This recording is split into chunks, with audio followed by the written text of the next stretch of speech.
Vamos abrir a Bíblia. Você vai abrir e deixar a Bíblia aberta no livro de Amós.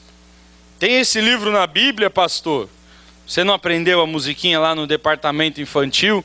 Oséias, Joel, Amós, Obadias, Jonas, Miqueias, Naum, Abacuque. Lembra? Se você aprendeu a musiquinha, você sabe todos os livros da Bíblia, né? Então, Amós está na Bíblia. Está lá depois do livro de Joel, que também está na Bíblia. Tá bom? Então, acha aí.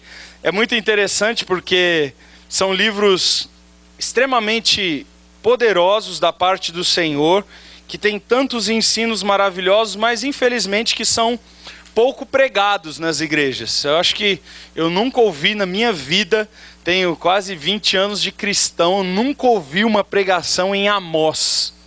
Nunca ouvi. Né? Vou ouvir a primeira vez hoje, eu mesmo. Né? Mas vamos lá, Amós capítulo 1, versículo 1.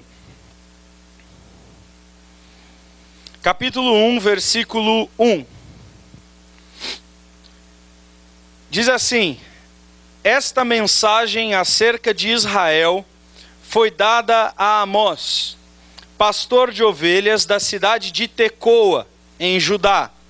Ele a recebeu em visões 2 anos antes do terremoto, quando Uzias era rei de Judá e Jeroboão, filho de Joás, era rei de Israel. Só para a gente completar uma informação histórica sobre Amós, põe o dedinho aí no capítulo 1, vira lá para o capítulo 7, no versículo 14, ele vai dar mais uma informação interessante sobre Amós. Isso é importante para a gente entender o contexto do livro. Amós respondeu, olha lá, não sou profeta, nunca fui treinado para ser profeta. Sou apenas um boiadeiro e colhedor de figos. Mas o Senhor me tirou de junto ao meu rebanho e disse: vá e profetize ao meu povo Israel. Então está aí outra informação acerca de Amós. Mas vamos destrinchar esse livro aí, vamos dar uma olhada nas informações que nós temos acerca de Amós. Os 2 versículos que nós lemos definem quem era esse homem. Primeiro ele vai dizer: sou um noked, um criador de ovelhas. Um criador de ovelhas não é necessariamente um pastor de ovelhas, tá bom? O pastor de ovelhas em Israel nem sempre era o dono das ovelhas. O que acontecia em Israel normalmente é que haviam mercenários, quer dizer, pastores que eram contratados para cuidar das ovelhas de alguém. Então tinha lá o fazendeirão rico, que tinha várias ovelhas, e ele próprio não ia tomar conta das ovelhas. Então ele contratava um mercenário, ele contratava um pastor que cuidava das ovelhas para ele. Isso é muito comum aqui no Brasil. O meu avô, por exemplo, durante a vida inteira dele foi vaqueiro, e o meu avô, se teve na vida inteira 2, 3 vacas, foi muito. Mas ele cuidava de rebanhos de 500, 600 animais. Não é que era de alguém, tinha um dono e ele era ali. Então, o pastor, ele não era dono necessariamente. Outra realidade interessante é que em comunidades pequenas, em pequenas vilas em Jerusalém, Israel, quando haviam vários pastores de ovelhas, o trabalho de cuidar de ovelhas era um trabalho muito extenuante. Você tinha que levar as ovelhas longe para beber água, longe para buscar pasto. Então, um pastor, ele passava dia e noite com as ovelhas, 24 horas por dia, todos os dias.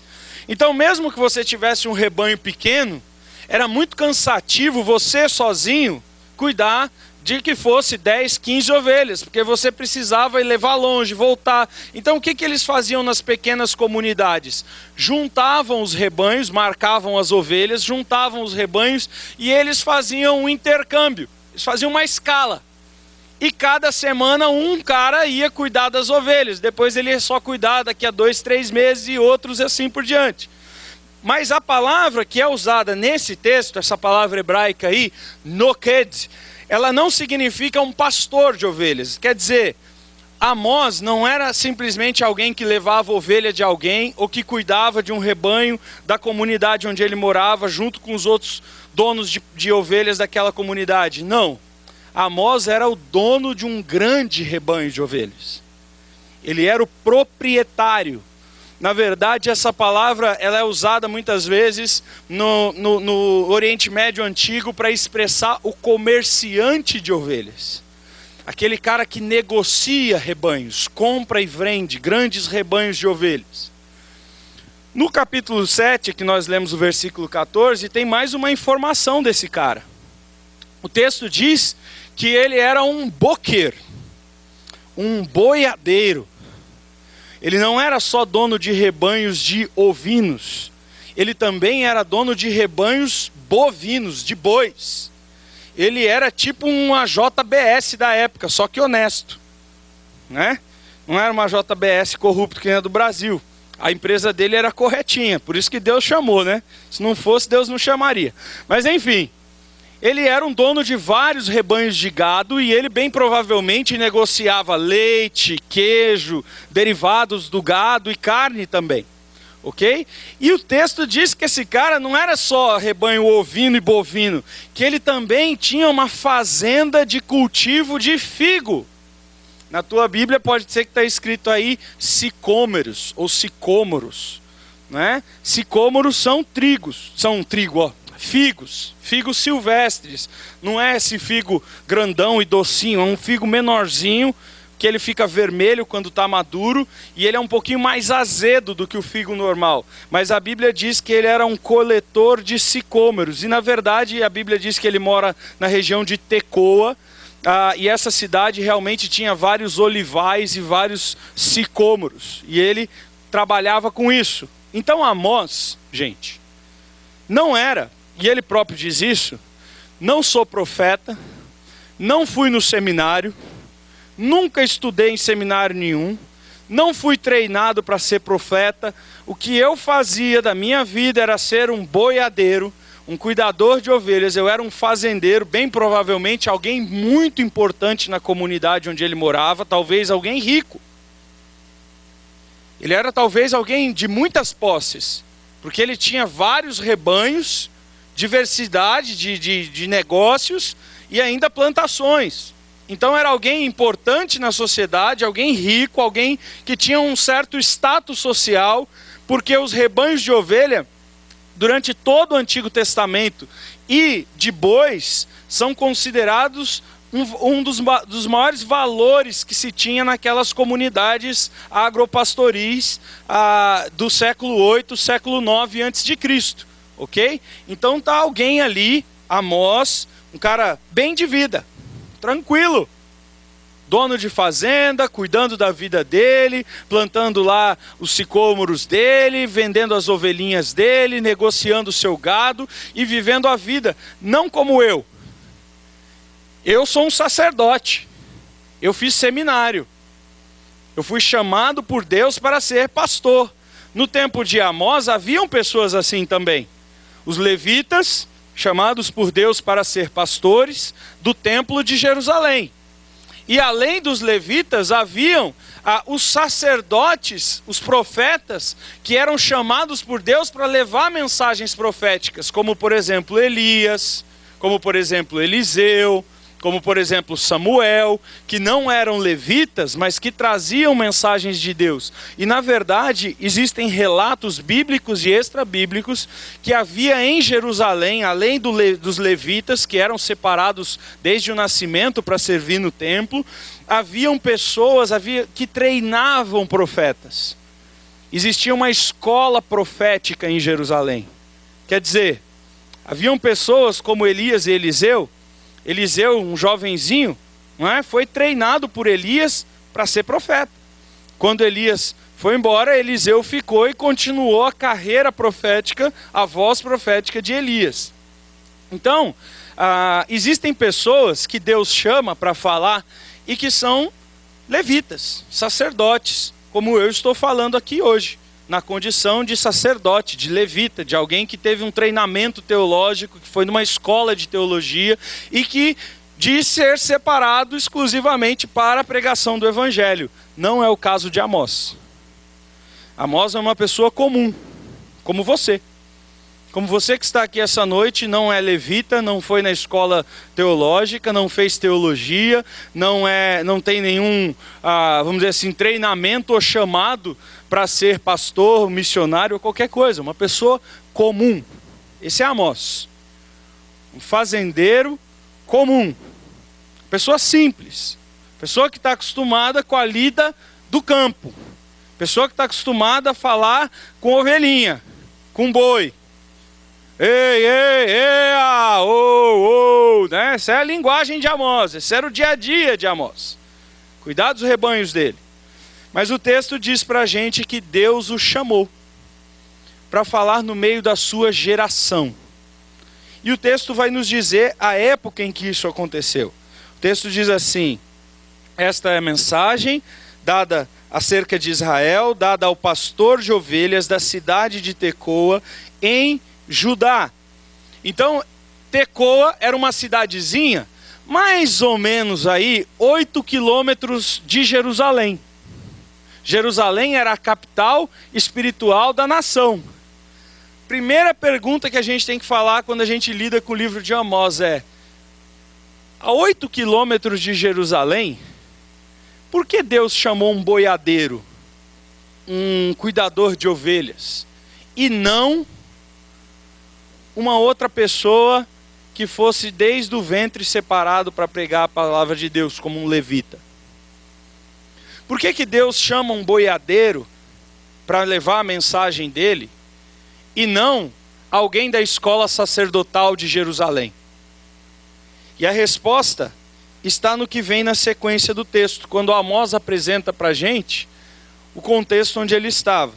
Ele dá um detalhe histórico muito interessante. Ele diz que foi chamado para profetizar 2 anos antes do grande terremoto. De fato, o terremoto aconteceu de verdade. Existem relatos históricos de um grande terremoto, mas grande mesmo, e os arqueólogos agora estão achando cidades inteiras com as paredes caídas para dentro, com rachaduras imensas em pedras. Houve um grande terremoto em Jerusalém no ano 760 a.C. E esse terremoto destruiu a nação de Israel. E ele menciona esse terremoto aqui e diz que 2 anos antes do terremoto, ele foi dar a mensagem. Olha lá o terremoto onde foi. Ó. Tem ali o mapa, né? Terremoto em Jerusalém. Você tem a estrelinha lá em cima, ó. A estrelinha diz aonde foi o epicentro desse terremoto, o lugar onde está mais destruído, e a sequência de destruição. Tecoa, a cidade de Amós, está ali na escala 9 de tremor de terra. Né? Então ele está na escola, não era ainda a escala Richter é mais moderna, tem dados milimetricamente, é uma outra escala, mas na escala que é considerada ali, acho que eu anotei o nome da escala aqui, não anotei não. Essa escala determina o quanto de destruição foi, e ele está na escala 9, significa que na região onde Amós morava, todas as casas caíram. De maneira geral, tudo veio abaixo. Né? Então tá aí, falando a época dele. E ele diz pra gente algumas outras informações. Ele diz assim, ó, nesse período aí, esse tempo da história, haviam 2 reis. O reino de Israel já tinha sido dividido. Contexto histórico. Você lembra o que aconteceu? Depois da morte de Salomão, Salomão morreu. O filho de Salomão, Roboão, um mentecapto, idiota, recebeu o povo de Israel reclamando e dizendo para ele: cara, os impostos estão muito altos, a nação não aguenta mais tanto imposto, pelo amor de Deus, ajuda a gente, diminui isso aí.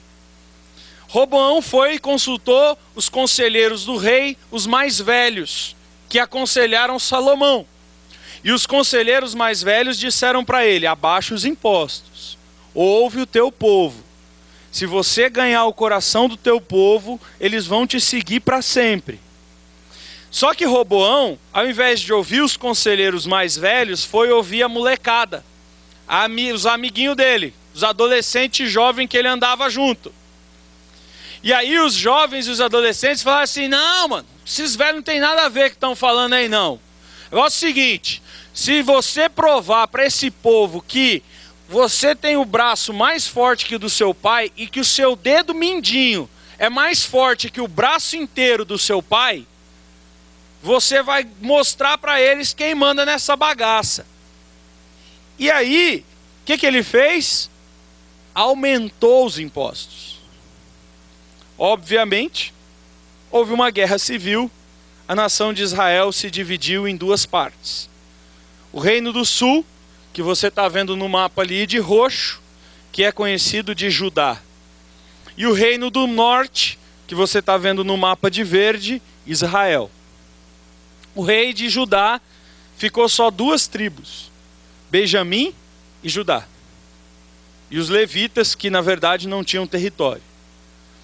E no reino do norte ficaram 10 tribos sobre um governo de um homem chamado Jeroboão. Jeroboão, a gente não tem tempo para lidar muito com ele aqui, mas Jeroboão era um tranqueira. Jeroboão era o cão. Mas Uzias, o rei de Israel do sul, Judá, também não era coisa que se preste. Uzias chegou um dia lá e ele falou assim, eu vou adorar a Deus do jeito que eu quiser. Eu sou o rei, quem manda aqui sou eu, e eu não preciso seguir regra nenhuma, nem a lei de Deus. O que ele fez? Entrou no templo, não obedeceu os levitas e ele mesmo fez um sacrifício a Deus, dentro do templo. Na hora que ele fez um sacrifício, a Bíblia diz que desceu uma lepra e tomou todo o corpo de Uzias. E Uzias é conhecido como Uzias o leproso, porque ele jamais foi curado da lepra. Ele passou todo o seu reino exilado. Durante os 52 anos que ele reinou em Israel, ele não teve contato com ninguém. Ele não pôde nunca mais entrar no templo do Senhor, e nunca mais ir num culto na vida dele, e nunca mais fazer nenhuma oferta, e não ter contato com pessoa nenhuma. Porque ele era leproso. O rei do norte tinha uma ideia genial. O rei do norte era Jeroboão. E quando o reino se dividiu, o templo de Salomão ficou no sul. Então o reino do norte teve uma ideia muito genial. Ele falou, eu não posso permitir que o meu povo do norte desça para o sul e leve o dinheiro de oferta, e leve os animais, e leve o culto todo para Jerusalém. O que ele fez? Criou 2 cidades, Dan e Betel, e nessas 2 cidades ele botou um boi de ouro. Bois de ouro, igual esse da imagem aí. Ó. Ele criou a adoração de vacas sagradas. Isso está contado lá no 2º livro dos reis de Israel. E aí ele colocou 2 bois de ouro e falou para o povo de Israel do norte, foram os bois de ouro que tiraram vocês do Egito. Foram os bois de ouro que salvaram vocês. E a partir de agora vocês não precisam mais fazer essa viagem de 400 quilômetros até Jerusalém para servir a Deus. Vocês podem servir a Deus aqui, na porta de casa, Betel e Dan. Tem 2 lugares ainda, se você quiser ir. E o povo de Israel então passou a cultuar o Senhor aí nesse lugar lá, ó. Dan lá em cima e Betel na fronteira com o reino de Judá. E esse é o templo de Dan, que eles estão reconstruindo agora. Os arqueólogos acharam, né, os restos desse templo e estão projetando como ele era. Então aí a gente tem o templo de Dan. E lá em Dan ele colocou a vaquinha sagrada. E o povo de Israel passou a adorar a vaca sagrada. Esse cara que fala aqui no texto, Jeroboão, filho de Joás, não foi o cara que inventou a adoração. Ele é neto do cara que inventou a adoração. Esse cara do texto aqui, ele é o Jeroboão II, neto do Jeroboão I. E o Jeroboão II, além de seguir o que o vô dele já tinha feito, criar 2 cidades, criou mais 2. Uma ao leste, outra ao oeste. Gilgal e Beit-Shean. 2 cidades, 4 vaquinhas sagradas para ganhar dinheiro com adoração. Você acha que funcionou isso aí? Lógico que sim. Deu certo. O cara começou a ganhar muito dinheiro. Sabe por quê? Esse mapa aí, tá vendo essa parte verde que tem no mapa aí? Essa parte verde que tem no mapa é o reino da Assíria. Assíria, não é Síria. Tem que falar pausado. A Síria foi invadida pela Assíria. Entendeu aí? O país Síria foi invadido pelo país Assíria. E a capital da Síria está aqui embaixo, bem na fronteira, na bordinha de baixo, verde, que é onde está Israel, do norte. Sabe o que aconteceu? Teve um problema. Eu tenho que descer, tenho que bater aqui, porque a pilha acabou ali também. Hoje está bom o negócio. Eles invadiram, a Assíria invadiu a Síria e invadiu a Filistia, mas não invadiu Israel. Só que a Síria tinha um reino lá em cima, naquele lago lá de cima, azul, chamado Uratur, que hoje é o país que a gente conhece como Armênia. A Armênia começou a causar sérios problemas para os assírios. Então os assírios invadiram Damasco, mas não puderam exercer o domínio. Eles tiveram que correr lá para cima para resolver o problema com a Armênia. Sobrou espaço para quem? Israel do Norte. O Líbano, a Síria, Fenícia estavam acabados. Israel simplesmente expandiu a fronteira lá, ó, tracinho amarelo lá, ó. E ele tomou conta de todo aquele território e ficou riquíssimo. Esse período da história de Israel do Norte é conhecido como período de ouro. Muita grana rolando. Israel do Norte se tornou o maior exportador de animais e de azeite de oliva. E ficaram ricos. Mas, gente, ricos. Ricos mesmo. Rios de dinheiro. E quanto mais eles adoravam os deuses pagãos, mais dinheiro eles recebiam e mais eles abandonavam a Deus. A ponto deles começarem a adorar os ídolos pagãos, dizendo assim: nós estamos adorando ao Senhor. O cara ia lá, pegava a oferta, levava para a vaquinha dourada no templo de Dan, e quando falavam para ele assim: mas você tem que adorar a Deus, o Senhor, o Deus de Israel. Eu estou adorando. A vaquinha é ele. O que estava acontecendo era pior do que simplesmente idolatria. É uma evolução da idolatria. É como se eu e você saíssemos daqui hoje e falássemos assim: não, cansei de ir na igreja batista. Hoje eu quero adorar a Deus, mas eu não vou lá não, eu vou no terreiro de Umbanda. E você vai lá no terreiro de Umbanda e tal, toque, e você rodopia e roda pra cá e roda pra lá, e cai endemoniado, estribucha no chão, e toma a cachaça do pajé lá e tal, faz aquela pagelança toda, aquele negócio todo lá, e tá bom, né?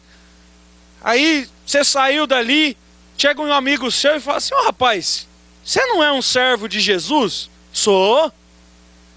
Mas você está no terreiro de Umbanda? Não, mas eu estava lá no terreiro de Umbanda adorando Jesus. Não, mas lá é Ogum, Oxóssi. Não, você não entende. Deixa eu explicar para você. Jesus e Oxóssi e Ogum é a mesma coisa. Dá na mesma. Deus é um só. Não importa onde você adora. O importante é você estar adorando a Deus do jeito que você quiser fazer. Foi isso que Israel estava fazendo. Eles iam no templo de Dan, servia a vaquinha E na cabeça deles, estamos servindo a Yahvé, Deus de Israel. Ok? É isso que está acontecendo. Agora pensa o seguinte. Povo rico, do norte, fazendo essa mistura, esse sincretismo religioso, parecendo mais ou menos como tinha uma propaganda da Rede Globo passando um tempo atrás. Não sei se você acompanhou. Tinha lá um espírita, falava alguma coisa lá do espiritismo e dizia assim: Deus é um só, nós adoramos ao mesmo Deus, todo mundo tem o mesmo Deus. Aí no seguinte estava lá o Pai de Santo, Deus é um só, nós adoramos ao mesmo Deus, é só um Deus. Aí no dia seguinte tinha lá um judeu, e o judeu dizia, não, Deus é um só. Foi até esse judeu aí que roubou dinheiro, foi expulso da mesquita, né, aqui em São Paulo, o Sobel. Esse judeu ia lá e falava assim, não, Deus é um só, a gente adora o mesmo Deus, é tudo um Deus só. E tinha até um pastor batista, né, lá do Rio de Janeiro, que por acaso, assim, caiu em adultério e roubou 2 milhões de reais da igreja. Mas ele estava lá na Rede Globo falando, Deus é um só, nós adoramos ao mesmo Deus, está todo mundo de boa. Sincretismo religioso, misticismo, tudo embarcado no meio. O que Deus faz? Levanta um homem rico, mas que não era religioso, e fala para esse homem, vá lá em Israel, sai do sul e vá para o norte, e você vai lá confrontar o rei de Israel. Eu quero que você leve uma mensagem para aquele povo. E aí então, o texto vai dizer para a gente, tem que ser aqui, não estou esquecendo, como é que foi essa mensagem. Primeira parte dessa mensagem, capítulos de 1 a 2, ele diz oráculos, mensagens proféticas para os inimigos de Israel. Ele começa primeiro profetizando contra Damasco, a capital da Síria. Depois ele profetiza sobre Gaza, a capital da Filistia. E depois ele profetiza sobre Tiro, a capital da Fenícia. E enquanto ele está profetizando contra os inimigos de Israel, o que você acha que está acontecendo com quem está ouvindo a mensagem? Pensa a cena, imagina a cena. Amós chegando lá na capital de Israel do Norte, indo numa praça pública, subindo num palanque e começando: eis que trago uma mensagem do Senhor para vós, Israel. E a mensagem começa assim: Deus vai destruir a Síria e Damasco. O que você acha que aconteceu, a galera? É isso aí, profeta! Destrói mesmo e tal. Aí ele vai lá e fala, olha, Deus vai destruir Gaza. Oh, maravilha, menos o inimigo. E aí a mensagem vai, e Deus vai destruir Tiro. Opa, menos um. Olha lá, ó, você está vendo em volta lá, ó, Tiro, Damasco e Gaza. Deus está falando, eu vou destruir todos os seus inimigos. Israel do Norte ouvindo a mensagem, a pregação do profeta. E todo mundo, da hora, mano. E aí, esse profeta é bom demais. Esse tal de Amós é muito massa. Continua, profeta, fala o que mais que Deus tem para nós. Aí ele fala assim, ó, agora eu vou destruir os inimigos do outro lado. Os seus parentes, que são tudo sem vergonha. Então eu vou destruir Edom, os descendentes de Esaú, e eu vou destruir Amon e Moabe, os descendentes de Ló, os parentes de vocês que vivem dando problemas para vocês, eu vou destruir eles também. E o povo, profeta maravilhoso, isso que é homem de Deus, vai tirar todos os inimigos do meu caminho, agora que nós vamos ficar ricos mesmo. E Amós começa a profecia dele, capítulo 1 e 2, e a galera tá ali, vibrando. Da hora, esse que é o homem de Deus. Fala mais, profeta, fala mais, profeta. Aí Amós fala assim, tem mais gente que Deus vai destruir. Ele vai começar com Judá, e depois ele vai destruir Israel. E quando ele diz que Deus ia destruir Judá e Israel, por causa do pecado deles, o povo vira para ele e emudece. E se levanta um sacerdote do templo de Dan, chamado Amazias. E Amazias vira para ele e diz assim: cala a sua boca. Você está na cidade do rei.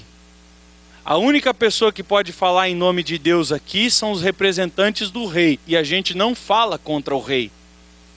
Porque a religião daqui, quem criou foi o rei. E nós estamos a serviço da religião do rei. E o Deus desse país não fala contra o rei. Cala sua boca e volta para o seu país e vai lá vender a sua mensagem por dinheiro lá.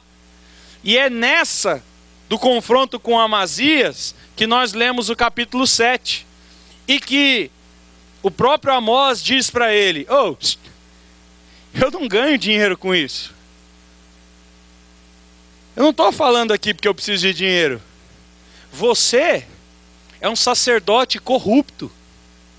A sua mensagem é pregada de acordo com o que o rei manda. Você não tem nenhum relacionamento com Deus, seu Amazias. Você prega para puxar saco do rei. Você só fala o que o rei quer ouvir. Eu não sou assim, meu querido. Eu não estou comprometido com o rei.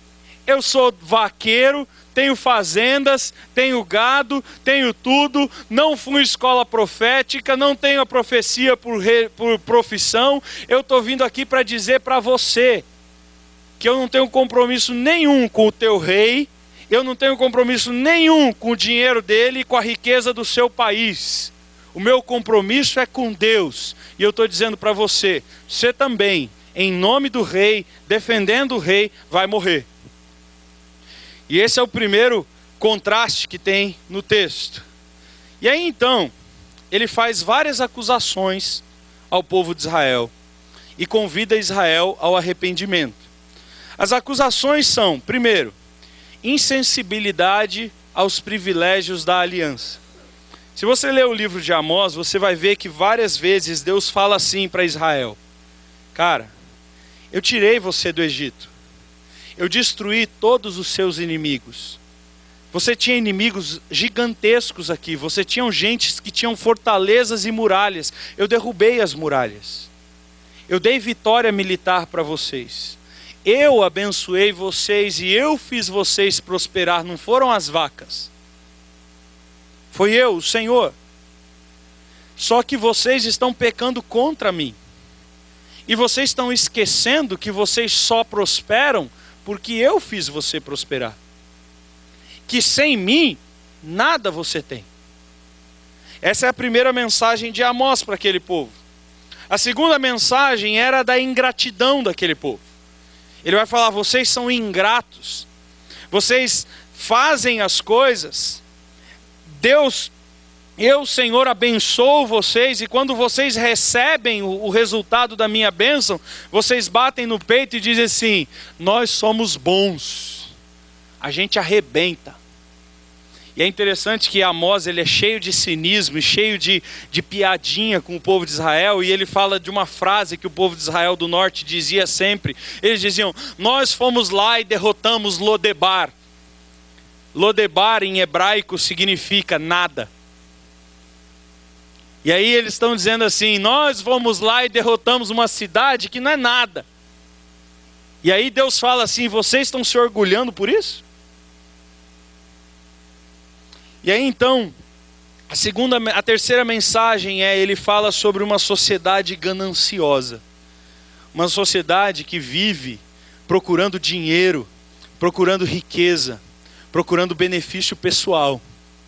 E aí Amós vai dar um exemplo dessa sociedade por meio de umas mulheres, comparando essas mulheres ricas, as mulheres que eram muito ricas, cheias de joias e tal, com vacas. E o profeta fala assim: vocês, mulheres de Israel, são como as vacas de Bazã. Bazã era a região mais alta da cidade de Israel, onde tinha muita grama, e as vacas comiam muito, e por isso eram muito gordas. E ele está dizendo: vocês, mulheres de Israel, são vacas gordas.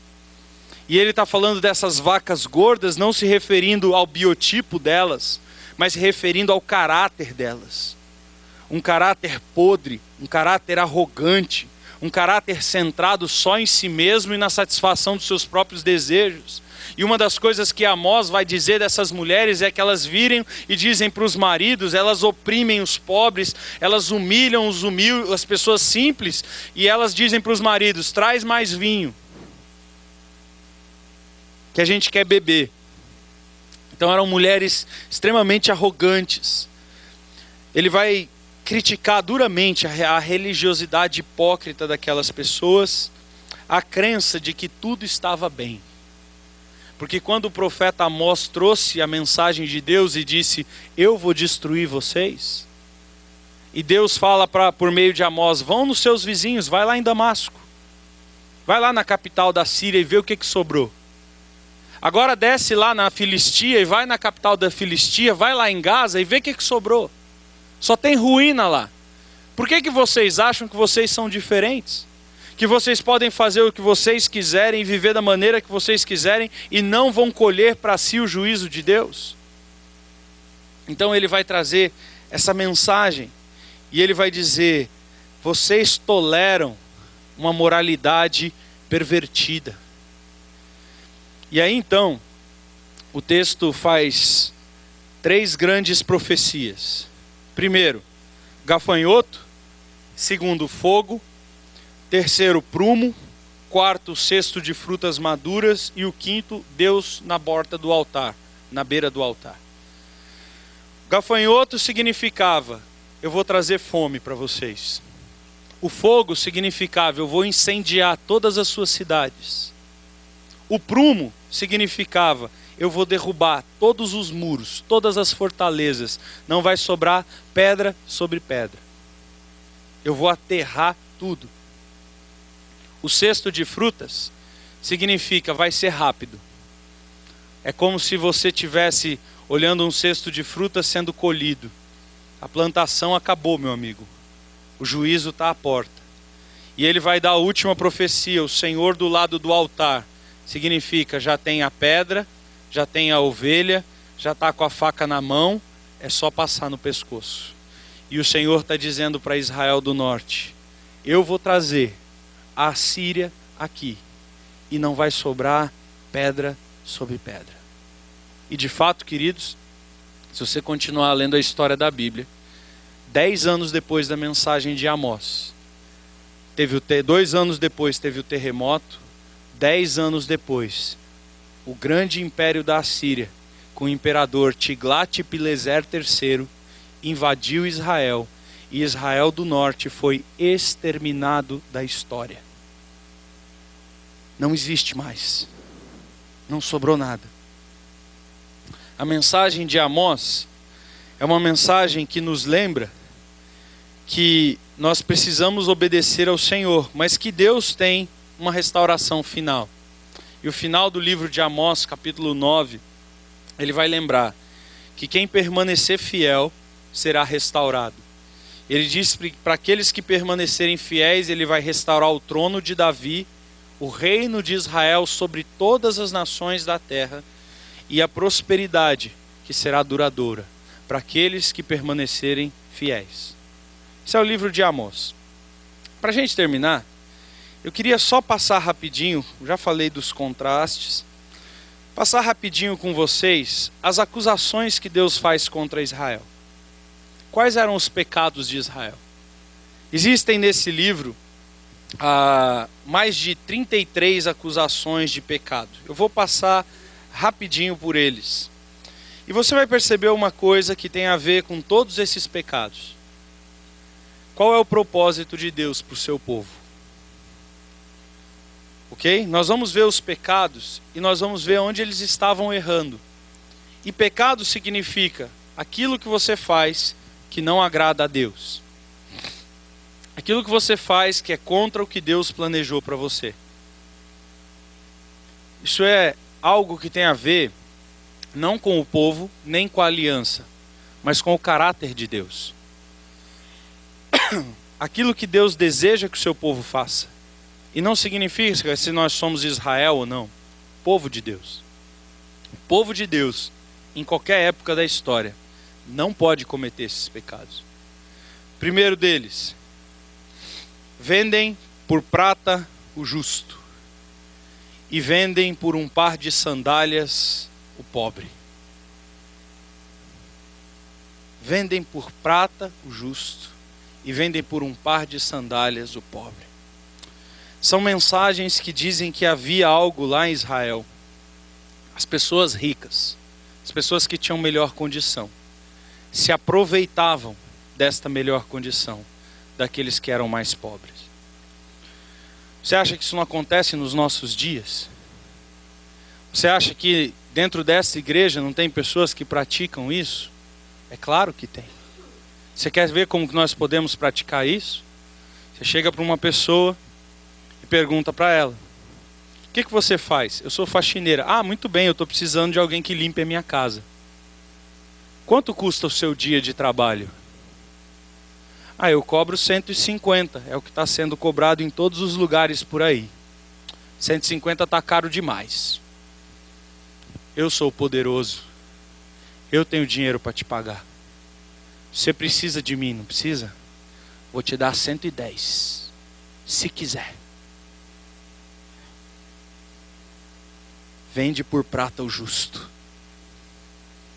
Humilha a pessoa.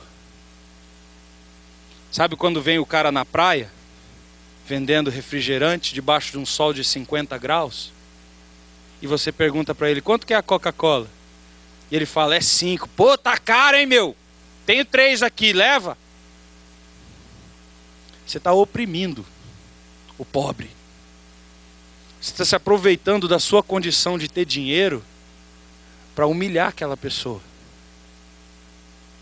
Tem pessoas que são patrões, donos de empresa, que se dizem cristãos, que todo ano troca de carro, que todo ano compra um tênis novo, um celular novo, uma roupa nova, mas os funcionários dele não veem aumento salarial, há séculos.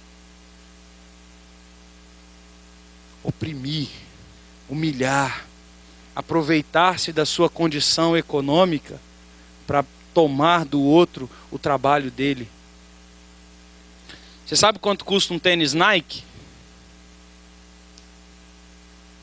Não, vamos para o Nike não, vamos para esse computadorzinho que está aqui, essa porcaria que vive travando e dando problema.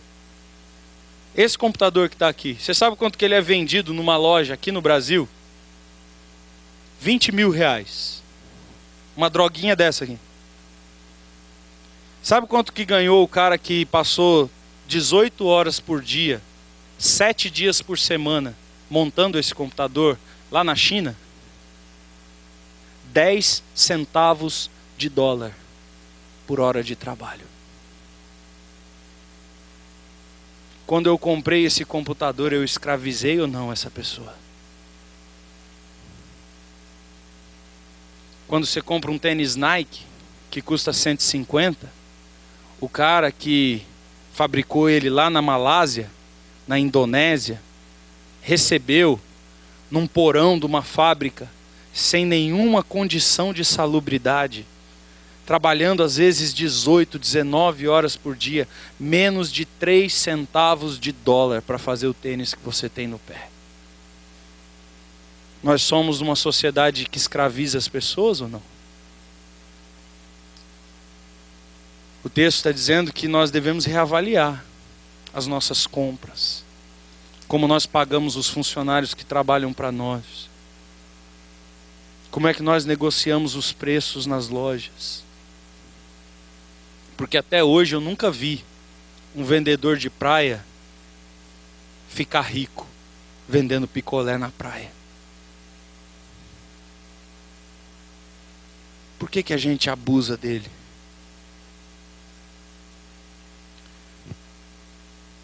Amós traz dizendo o seguinte: vocês pisoteiam os indefesos como se eles fossem pó. Capítulo 2. Desprezo pelo pobre. Empurram o oprimido para fora do caminho. Sabe aquela atitude de quando vem alguém pedir dinheiro no farol, subir a janela e virar o rosto para o outro lado? Sabe aquela atitude de você passar na rua e ter uma pessoa deitada no chão e você nem se incomodar, e você passar como se fosse um monte de cocô e um monte de lixo no chão?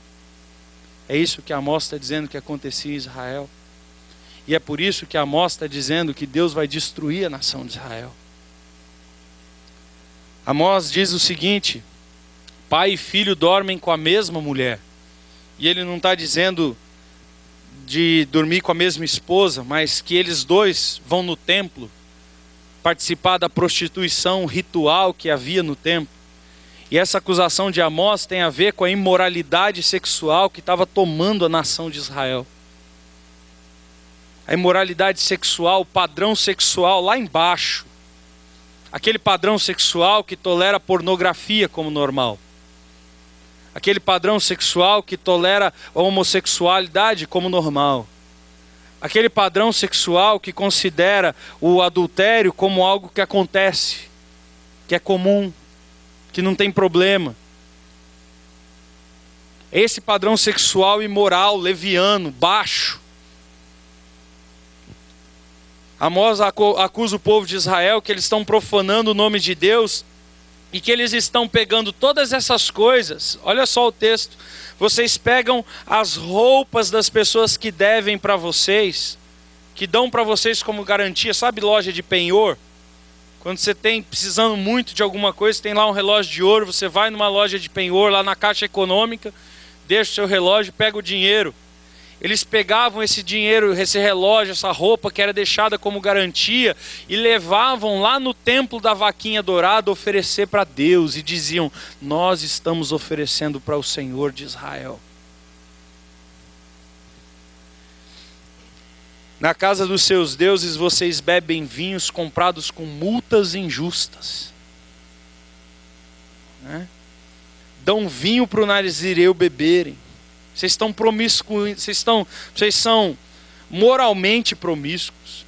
Vocês tratam os outros como se não fossem nada. Vocês desprezam o pobre, vocês escravizam as pessoas. Vocês sexualmente são levianos com a sexualidade de vocês. E vocês são corruptos no dia a dia de vocês. Vocês pegam o sacerdote de Deus, o nazireu, que era preparado desde o ventre para servir ao Senhor.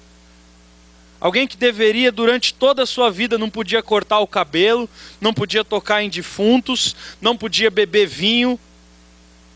Aí o cara falava: deixa desse negócio, chega aí, senta na mesa, é só um copinho, não faz mal nenhum, toma aí, meu.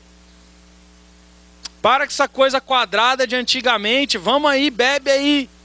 E eles pervertiam as pessoas que deveriam ser consagradas a Deus. O prazer deles não era só eles pecarem, é incentivar os outros. Eles diziam para os profetas: parem de falar, para de profetizar. Na verdade, gente, quando eu leio essas acusações do capítulo 2, eu percebo que se Amós pregasse essa mensagem na praça do Boulevard aqui embaixo, ela seria tão atual hoje quanto foi nos dias dele. Esse tipo de pecado continua sendo prática hoje.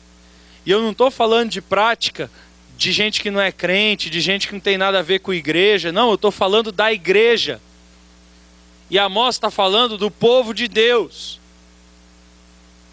Olha o que ele vai dizer. Capítulo 3, vocês esqueceram de fazer o que é certo, são cheios de bens obtidos por roubo. A maioria da casa de crente que eu vou e que eu já fui na minha vida, tudo ladrão. Você chega lá na estante e tem um monte de CD e DVD pirata, os jogos de videogame do filho é tudo pirata, ladrão. Quem compra pirataria é ladrão. Não tem diferença nenhuma de Lula, desse povo todo. Está se aproveitando do outro, do trabalho do outro. Você sabe quanto custa para gravar um CD? Você sabe quanto custa 1 hora de estúdio? Num estúdio bom? R$800. 1 hora de estúdio. Você sabe quantas horas de estúdio são precisas para gravar um CD do nível que você compra a R$2 lá no camelô? 10, 12, 15 horas para gravar uma música. Você sabe quanto custa o músico que é contratado para tocar lá naquele estúdio? R$300. Você sabe quanto custa o instrumento que o músico toca lá? 5, 10 mil reais para sair com qualidade boa no CD que você vai ouvir. Você sabe quanto custa o cara que ficou horas e horas numa prancheta desenhando a capa do CD? Você sabe quanto custa o funcionário que trabalhou na gráfica, picotando essa capa, imprimindo e fazendo tudo isso para sair perfeito? Um CD, querido, a produção de um único CD, eu tenho amigos músicos, eles me falam isso, a produção de um único CD de música, a nível profissional, sai no mínimo 30 mil reais. Isso sai do bolso do músico, não tem quem pague. E aí você vai lá, em vez de pagar 40 reais, que é que custa aquele CD, você compra R$2 na porta da loja. Ladrão. Ladrão. Se eu tenho cheio de bens na sua casa, obtidos por roubo, seu Windows é original? O seu Office é original? O antivírus que você usa é original? Você sabia que tem pessoas gastando dias, horas e horas da sua vida para produzir aquilo? Ladrão. É isso que Amós está dizendo. A religiosidade de vocês é hipócrita, o culto de vocês é hipócrita, o que vocês estão indo oferecer a Deus é mentira, porque vocês estão roubando as pessoas.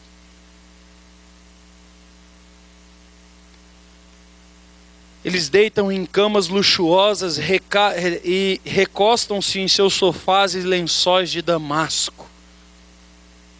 Altares idólatras em Betel, belas casas de ricos, mansões de inverno, mansões de verão, casa em Campos do Jordão e casa na praia, palácios cheios de marfim. E o texto vai dizer no capítulo 3, e vocês não estão nem aí para a condição do país. Vocês não estão nem aí para se tem gente morrendo de fome. Vocês não estão nem aí se naquele bairro lá não tem favela. Tem um monte de favela e o esgoto é ao céu aberto. Porque vocês estão preocupados com os seus próprios umbigos. Não é a minha casa, não é comigo mesmo. Problema deles que moram lá. Eles que resolvam seus próprios problemas. Pobre é tudo vagabundo mesmo. Quem mora na favela é tudo bandido e ladrão. Eu dei certo na vida porque eu sou bom. Porque eu lutei. Porque eu fiz e aconteci. Porque eu sou de família boa. Essa era a mentalidade do povo de Israel. E é essa mentalidade que Deus está dizendo: vocês vão morrer. As mansões de vocês vão ser queimadas. As casas de vocês vão ser destruídas. E as mulheres de vocês, as suas mulheres gordas e pomposas e cheias de joias e de ouros preciosos, vão ser arrastadas com ganchos no nariz. Sabe o que Amós diz para o profeta Amazias? Ele diz para o profeta Amazias: você que está defendendo o rei e que está defendendo o status quo dessa religião hipócrita, a sua mulher vai ser prostituta na praça. E os seus filhos vão ser mortos na sua frente. E você vai ser levado exilado para o país estrangeiro e nunca mais vai ver o seu país e vai saber como estão os seus. Vão a Betel cometer pecados. Continuem, façam isso. Vão para Gilgal, ofereçam sacrifícios, façam isso todos os dias de manhã. Tragam dízimos e a cada 3 dias apresentem pão com fermento, com gratidão, entreguem as suas ofertas voluntárias e saiam se gabando de que estão fazendo coisas para Deus. Querido, tem uma coisa que nós temos que aprender com Amós. Tem gente que vem na igreja e serve a Deus porque gosta. Eu gosto da igreja, é um lugar legal, as pessoas são legais, é um ambiente bonito, um ambiente agradável. Se você vem na igreja porque você gosta, porque é agradável, porque te alegra, porque te faz bem, o Deus que você adora não é o Senhor dos céus, é você mesmo. Você vem pela sua própria causa e pelos seus próprios motivos para agradar o seu próprio coração. E é por isso que você entra e sai vazio e sem Deus. E é isso que Amós está falando para eles. Que uma religião que não olha para o outro, uma religião que não cuida dos pobres, uma religião que não se importa com o carente, uma religião que não olha o problema do necessitado, uma religião assim é uma religião hipócrita. É uma religião centrada em si mesmo, não é a Deus que eles serviam. Se você abre o capítulo 5, ele vai dizer: como vocês odeiam juízes honestos, como detestam os que dizem a verdade,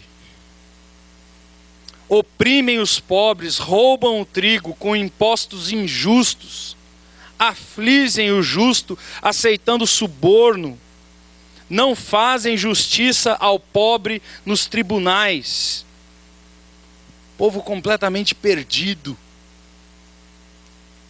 corrupto, que compra guarda quando é parado na rodovia cometendo crime,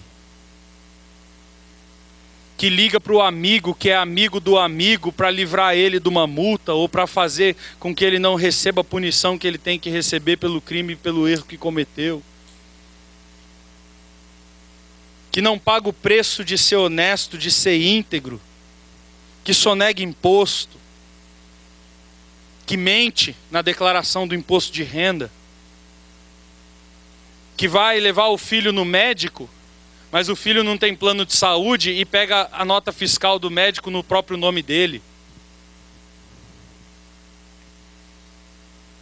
Aceitam subornos, mentem, roubam.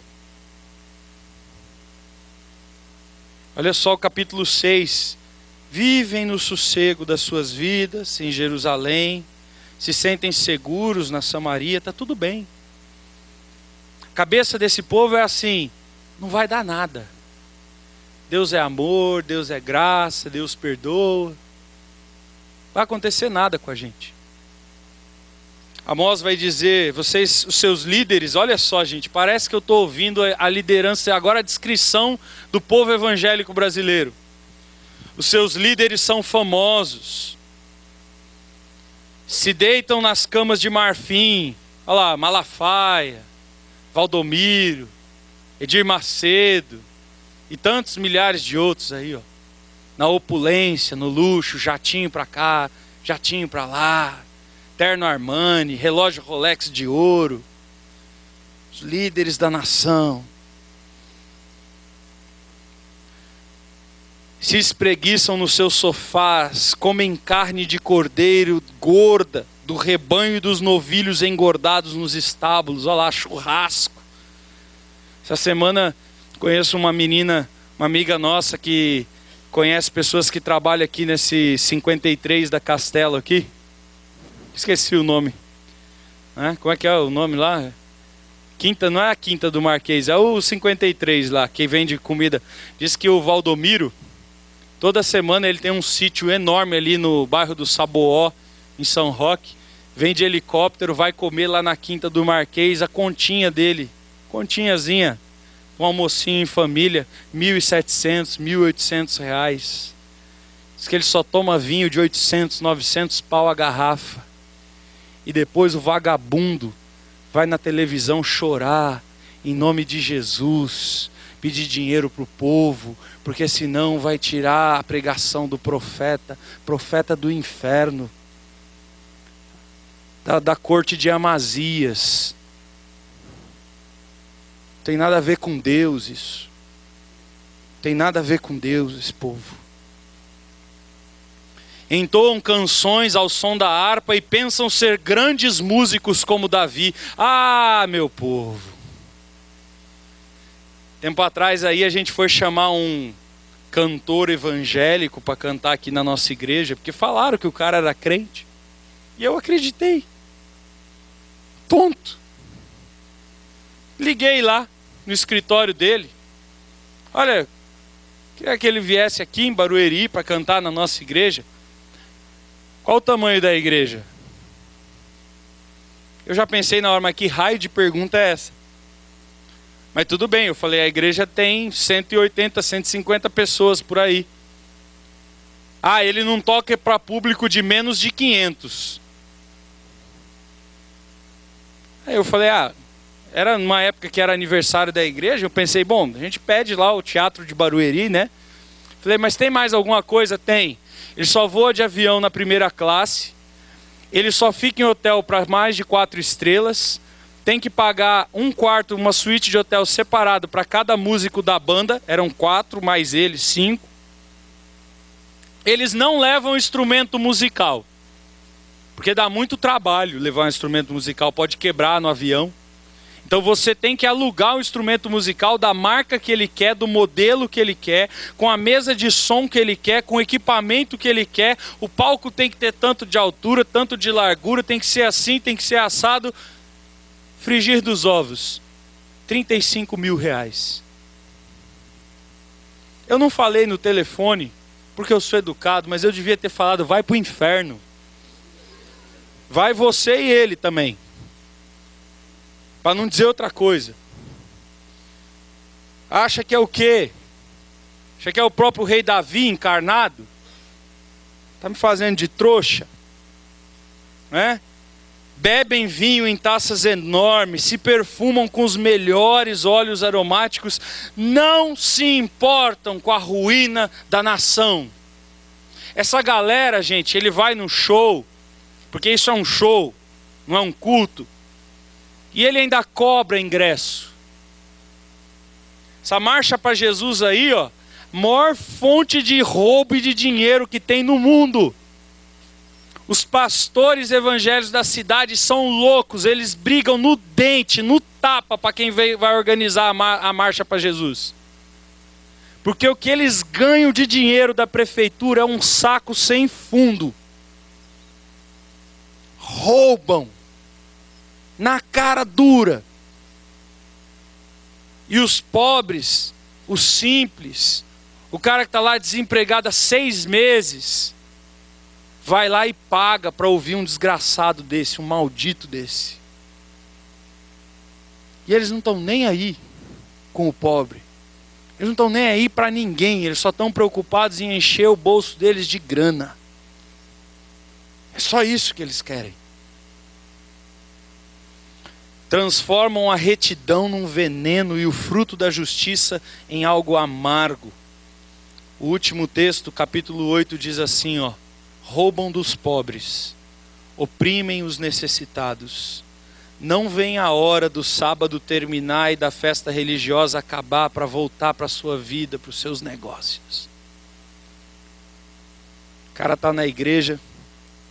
Ô pastor, 8h20, mano. Os gols do Fantástico, pastor. Oh, mas o que é mais importante? A palavra de Deus ou o gol do Fantástico? O gol do Fantástico, pastor. Termina aí, meu. O cara vem na igreja uma vez por semana.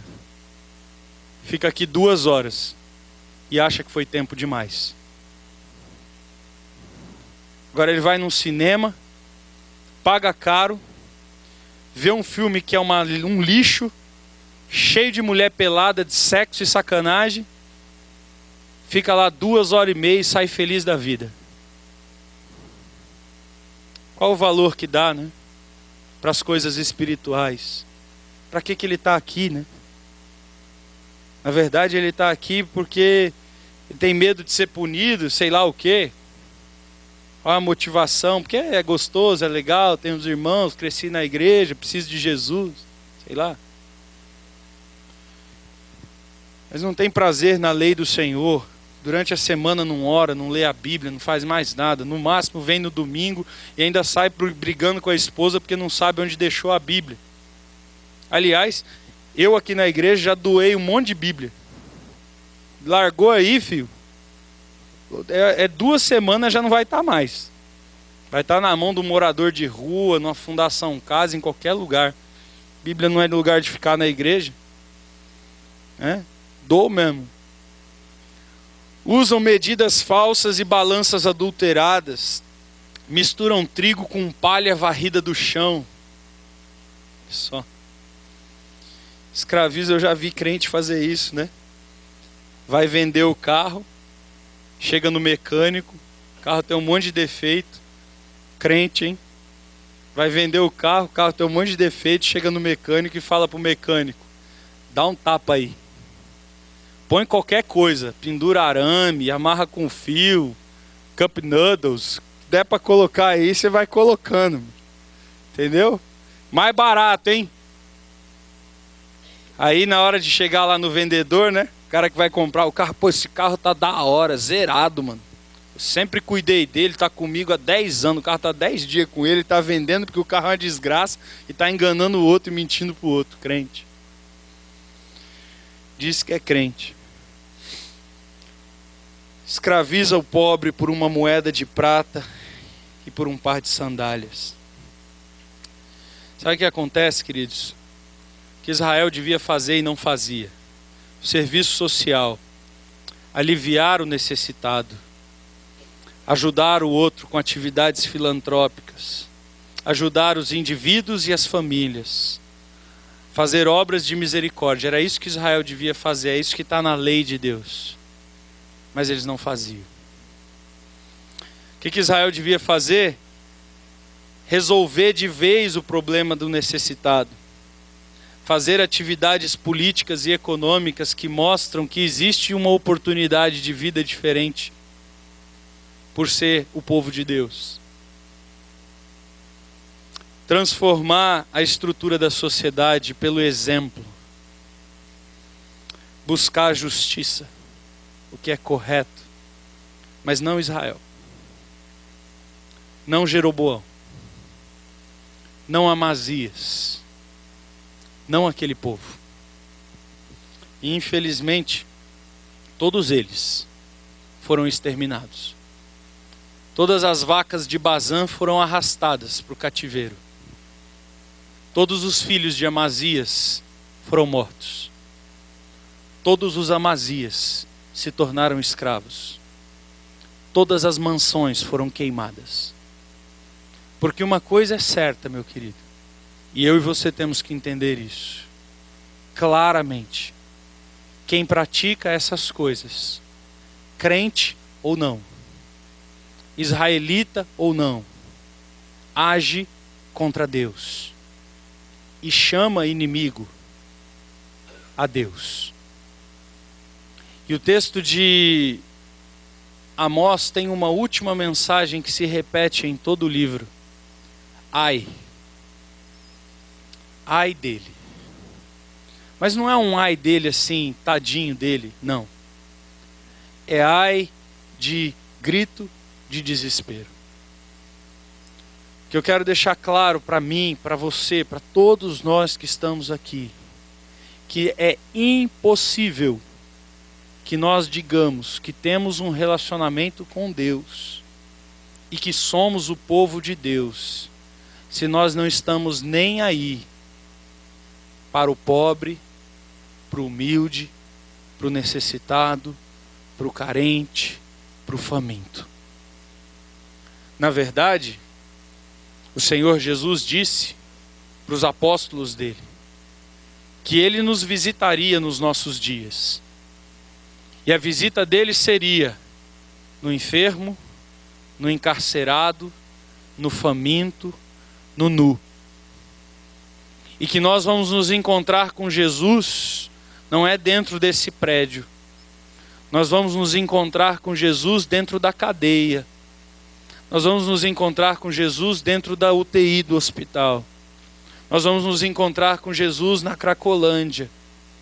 Nós vamos nos encontrar com Jesus quando nós entendermos quem Ele é e que o caráter de Deus implica em pregar o Evangelho para o que tem menos. Tiago diz isso. O Evangelho verdadeiro é este: cuidar da viúva e do órfão e do pobre na sua necessidade. Se nós simplesmente frequentamos cultos e não cuidamos de ninguém, nós podemos correr o mesmo risco da nação de Israel. E é interessante que isso acontece com a igreja também. Lá no livro de Apocalipse, começo do livro, ele fala de uma igreja. A igreja de Laodiceia. Uma igreja grande, rica, com muito poder e influência social, mas que a sua fé esfriou. E a Bíblia diz que ele não era nem quente, nem frio. E ele começou a viver, a igreja de Laodiceia, o evangelho morno. Esse evangelho que não produz transformação social, que não produz transformação de vida. Esse evangelho que está dentro dos templos e que gira em torno do próprio homem. Esse evangelho que não é fervoroso, que não é ativo, que não é impactante. Esse evangelho morno, Deus fala da igreja de Laodiceia: eu vou vomitar vocês da minha boca. Então isso é para a igreja também. Esse culto de inverno é para nos lembrar disso. Fazendo hoje, pela manhã, a hora que eu acordei, 12 graus. Não sei se você já teve que dormir na rua, querido. Mas eu espero que você nunca precise dormir numa calçada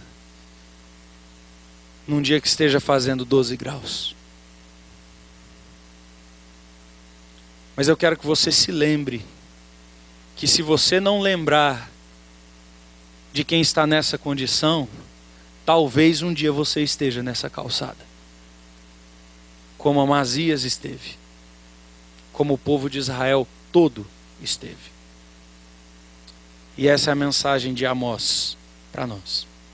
Vamos orar? Pai querido, muito obrigado pela tua palavra, Senhor. Palavra dura, verdade, Pai. Palavra cheia de desafios. E a tua palavra nos chama a nos arrependermos, ó Deus. Porque numa medida ou outra, seja individualmente, seja como igreja brasileira, nós nos parecemos muito com a nação de Israel. E estamos muito mais preocupados com a aquisição de bens, com o acúmulo de riquezas, com o nosso conforto, com o luxo, com aquilo que nos agrada, e muitas vezes, às vezes, com uma religião fria, uma religião distante do Senhor, que é só a frequência num culto de domingo, mas que não muda nada na vida. Ó Deus, tem compaixão, ó Pai. Quebranta os nossos corações, nos humilha, Senhor. Nos leva, ó Deus, ao arrependimento e à fidelidade, para que não sejamos tragados pelo juízo do Senhor, que certamente virá sobre aqueles que não te obedecem. Faz-nos te obedecer, Senhor. Leva-nos aos teus caminhos, ó Pai. Abre os nossos olhos, Senhor. É o que eu peço e oro por mim e pelos meus irmãos, no nome do Senhor Jesus. Amém?